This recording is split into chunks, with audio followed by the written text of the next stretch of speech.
மனுஷனால் அந்த ஐக்கியத்தை கடைபிடிக்க முடியவில்லை. ஏன் கீழ்ப்படியாம? இது நிச்சயமான கிருபை. இது அப்படி இல்லை. அன்று துவங்கின ஐக்கியம், சவுல் மரண பரியந்தம் தாவீதினுடைய ஐக்கியம் இருந்தது. அது நல்ல ஐக்கியமா பொல்லாத ஐக்கியமா என்பதெல்லாம் ரெண்டாவது காரியம். முதல்ல அந்த பெரிய மனுஷனை சந்திக்கிறது ஒரு பெரிய காரியம்.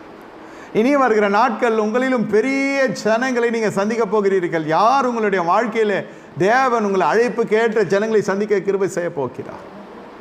ஆனால் எனக்கு யாரும் அறிமுகம் இல்லை, எனக்கு யாரையும் தெரியவில்லை, நான் போய் பார்க்க ஜனங்க விட மாட்டுறாங்க, எனக்கு யாரும் சிபார்சு போனதுக்கு இல்லை. நான் சொல்லுகிறேன், உங்களுக்கு கிருபை போதும். நீங்கள் கர்த்தருடைய கிருபாசனத்துக்கு முன்பாக அதிகாலையில் இருந்த தேவனிடத்தில் பழகுகிற ஜனங்க கர்த்தர் காலைதோறும் உங்களை எழுப்புகிறவர்களாக அவர் சொல்லிக் கொடுக்கிறதை உங்கள் செவிகள் கேட்கிறதா இருக்கிற அவருடைய வசனத்துக்காய் காத்திருக்கிற ஜனங்களாக இருப்பீர்கள் என்றால் உங்கள்